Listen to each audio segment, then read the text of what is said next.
यार seriously I wish कि चीज़ें कोई मुझे 9 क्लास में बता देता तो मेरे ग्रेड्स और अच्छे आ जाते। अल्हम्दुलिल्लाह अभी भी काफ़ी अच्छा रिज़ल्ट आया है, लेकिन फिर भी तो इसलिए मैं ये वीडियो बना रही हूँ, क्योंकि जो मुश्किलात मुझे फ़ेस करनी पड़ी मैं नहीं चाहती कि आप लोगों को वही फ़ेस करना पड़े।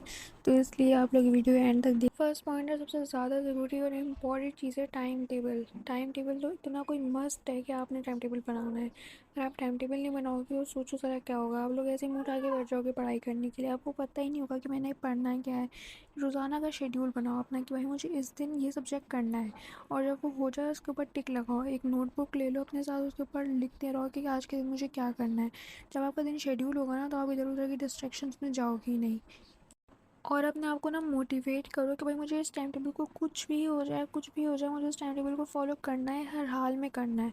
इतनी मोटिवेशन लाओ, और जब आप ये कर लो तो उसके ऊपर टिक लगाना, खुशी से लगाना अपनी कि भाई मैंने ये कर लिया फाइनली। ऑनेस्टली मेरी पर्सनल एडवाइस है कि आप लोग अपना डेली का शेड्यूल बनाया करो, मंथली नहीं बनाओ। रोज़ाना जो भी काम करना है ना, मतलब हर दिन का शेड्यूल बना लो, टू डू लिस्ट में लिखते जाओ कि आज मुझे ये करना है। और एक काम जो मोस्टली स्टूडेंट्स करते हैं वो ये है कि इतना कुछ लिख देंगे जो उन्होंने कर ही नहीं सकते, वो पॉसिबल ही नहीं है। 10-15 चैप्टर लिख दिया उन्होंने कि हम ये करेंगे इस हफ्ते। भाई कैसे करोगे आप? जितना आपसे हो सकता है आप उतना ही लिखो। ज़्यादा लंबी लंबी फेंकने की ज़रूरत नहीं है, आप थोड़ा थोड़ा करके आगे बढ़ो। बहुत ज़्यादा करने की भी ज़रूरत नहीं है, बहुत कम करने की भी ज़रूरत नहीं है, नॉर्मल रहो। हम सबका टारगेट क्या होता है, हम सबका गोल क्या होता है कि हमने अच्छे नंबर से पास हो जाना है, सारे सब्जेक्ट में पास हो जाना है, अच्छी ग्रेड्स परसेंटेज बन जाए। ये सबका गोल होता है ना, तो इसको आप लिख के रखो ताकि आपको रिमाइंड रहे कि भाई मुझे ये करना है, तो मुझे इसके लिए मेहनत भी उतनी ही करनी होगी। ऐसे तो नहीं कि आपको बैठे बैठे अच्छे नंबर्स और ग्रेड्स मिल जाएंगे। उसके लिए आपको मेहनत करनी पड़ेगी, और मेहनत बहुत ज़्यादा नहीं कि बस आप दिन रात किताबों में घुसे रहो, इस तरह की मेहनत नहीं बोल रही मैं। लेकिन जो भी टाइम आप दो, बेशक 1 घंटा दे रहे हो, लेकिन वो इतने ध्यान से दो कि वो आपको याद रहे, आपके दिमाग में बिल्कुल बैठ जाए चीज़। बिल्कुल सारी डिस्ट्रैक्शंस को छोड़ दो। 9 और 10 क्लास तो ऐसी है कि इसके अंदर आपने किसी भी डिस्ट्रैक्शन में पढ़ना ही नहीं है। बहुत तरह की डिस्ट्रैक्शंस होती हैं, लेकिन अभी इनको साइड में रख दो फ़िलहाल। सेकंड पॉइंट है रट्टा नहीं मारो, समझना सीखो। जी हाँ, यही पॉइंट है।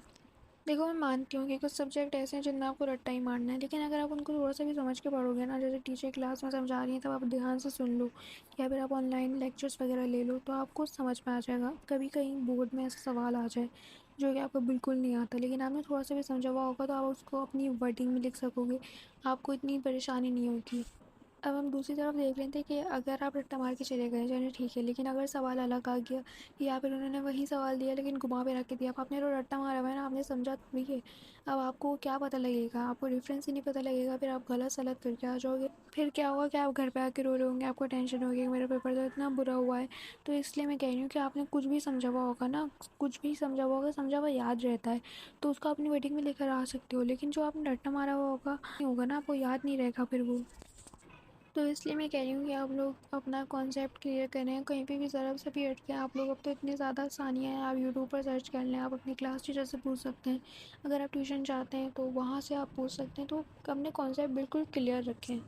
आप थर्ड पॉइंट है जो कि बहुत कॉमन है, अपने आप को कंपेयर मत करो किसी से। भाई आप स्पेशल हो, आप नहीं करो अपने आप को कंपेयर किसी से। हर कोई एक जैसा नहीं होता, पाँचों उंगलियाँ बराबर नहीं होती हैं।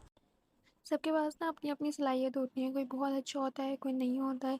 लेकिन ये अब आपके ऊपर डिपेंड करता है कि आप अपने आप को इम्प्रूव करने में मेहनत करोगे या फिर दूसरों से कंपेयर करने में मेहनत करोगे।